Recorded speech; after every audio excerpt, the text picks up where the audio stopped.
Welcome my YouTube channel. भाइयों दोस्तों, मैं हूं मोहम्मद लतीफ़ एडवोकेट। आज आपको धारा 174 सीआरपीसी के बारे में जानकारी देने जा रहा हूं। धारा 174 सीआरपीसी कहती है आत्महत्या आदि पर पुलिस की जांच करना और रिपोर्ट देना। इसका मतलब यह है कि अगर कहीं से कोई सूचना पुलिस को मिलती है कि किसी व्यक्ति ने कहीं आत्महत्या कर ली है, तो पुलिस का भार साधक अधिकारी यानी थाने का इंचार्ज स्वयं मौके पर जाएगा या किसी कार्यपालक अधिकारी द्वारा उसको आदेश दिया जाएगा कि मौके पर जाओ और बारीकी से जांच करो। तो फिर भार साधक अधिकारी जो है वो जहाँ पर वो डेड बॉडी पड़ी है वहाँ पर जाएगा और जाने के बाद वो वहाँ क्या करेगा, वो वहाँ पंचनामा तैयार करेगा यानी पंचनामा भरेगा। और पंचनामे में वो क्या करेगा, कम से कम दो बहुत ही सम्मानित व्यक्ति यानी गवाहों की हैसियत से पंचनामे के गवाह बनाएगा उनको, और उनकी मौजूदगी में वो भार साधक अधिकारी यानी स्टेशन ऑफिसर या फिर राज्य सरकार द्वारा अधिकृत किया गया कोई भी कार्यपालक मजिस्ट्रेट की सूचना पर यानी उसके निर्देश पर।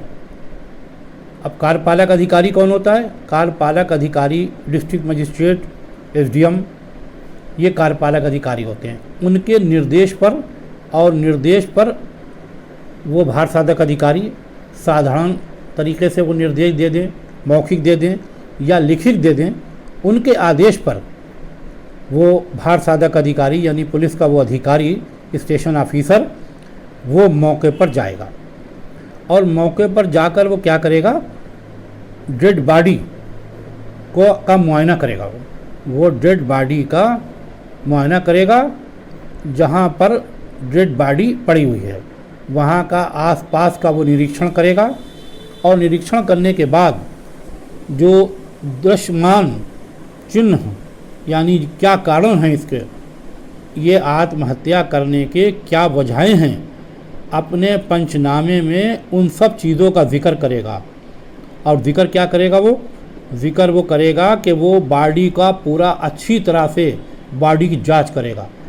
बॉडी जो पड़ी हुई है वहाँ पर मृत व्यक्ति की, उसको लौट पलट के वो अच्छी तरह देखेगा कि उसे क्या लग रहा है कि इसमें किस तरह के निशान पाए गए हैं, कैसे निशान हैं, और इसकी आत्महत्या इसने की है या इसकी हत्या करके यहाँ डाला गया है। चोटें हैं अगर उसके तो चोटे को निशान देखेगा। अगर आसपास कोई हथियार पड़े हैं तो ये पता लगाने की कोशिश करेगा कि इन हथियारों से तो इसकी हत्या नहीं कर दी गई और यहाँ डाल दिया गया आत्महत्या की शक्ल देने के लिए। इसकी कोई हड्डी तो नहीं टूटी है या इसके बॉडी पे किस तरह के निशान हैं, कैसे निशान हैं, कोई भी चिन्ह उसकी बॉडी पे अगर हैं तो वो कैसे आ सकते हैं, इसका अंदाज़ा लगाएगा और सारी डिटेल, सारा विवरण अपने पंचायतनामे में जो पंचनामा भरेगा, वो पंचायतनामा तो तैयार करेगा, उसमें पूरी बातों का जिक्र करेगा। बॉडी का पूरा हुलिया, उसका कद क्या था, उसकी काठी क्या थी, लंबाई चौड़ाई उसकी कितनी प्रतीत होती थी, और इसके साथ ही साथ वहाँ जो आसपास हथियार कोई चाकू, तमंचा या लाठी या कोई और वेपन यानी हथियार जिससे हत्या की जा सकती है या कोई भी व्यक्ति उसे मार सकता है, अगर आसपास कहीं मिलते हैं तो उनका भी पूरा जिक्र करेगा। और डेड बॉडी के वो फ़ोटो भी खींचेगा, फ़ोटो खींचकर उन्हें सुरक्षित रखेगा और वहाँ पर मौजूद लोग उनसे भी वो पूछताछ करेगा। और जो उसने पंचनामे के जो 2 प्रतिष्ठित गवाह बनाए हैं, सम्मानित व्यक्तियों को गवाह बनाया है, उनके वो हस्ताक्षर कराएगा। इसके अलावा भी वो और लोगों के भी हस्ताक्षर पंचनामे पर करा सकता है। तो वैसे 174 सीआरपीसी में पंचनामे का जिक्र नहीं किया गया है, लेकिन आत्महत्या आदि पर पुलिस की जांच करना एवं रिपोर्ट देना, इसका मतलब यही होता है। जब इसकी सूचना मिलती है कि किसी व्यक्ति ने आत्महत्या कर ली है और ये शक पैदा होता है कि इसकी आत्महत्या नहीं हत्या हो सकती है, तो सभी वजह जितने भी रीज़न्स हैं, सभी रीज़न पर, सभी वजहों पर जांच की जाती है और हर एंगल से ये पता लगाने की कोशिश की जाती है उस जांच में कि इसने आत्महत्या करी है या इसकी हत्या हुई है। और ये सब करने के बाद पुलिस का भार साधक अधिकारी जो भी ये इन्वेस्टिगेशन कर रहा है, जो जांच कर रहा है, वो संबंधित मजिस्ट्रेट को फ़ौरन ये रिपोर्ट भेजेगा।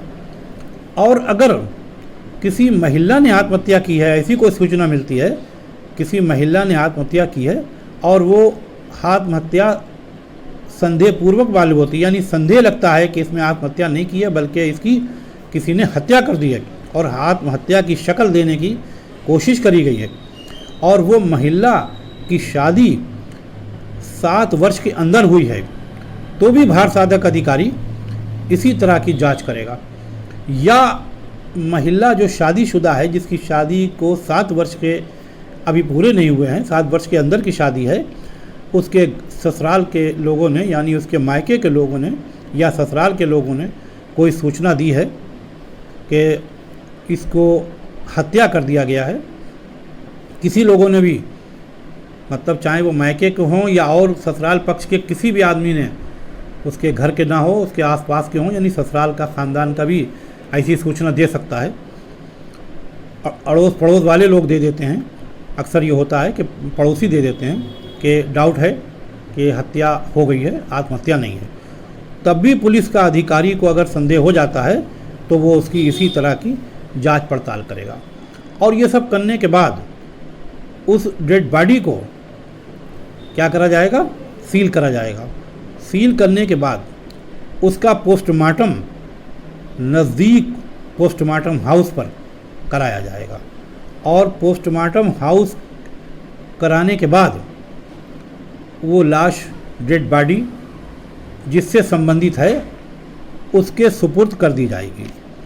और इसका जो पोस्टमार्टम है वो जल्दी से जल्दी और नज़दीक से नज़दीक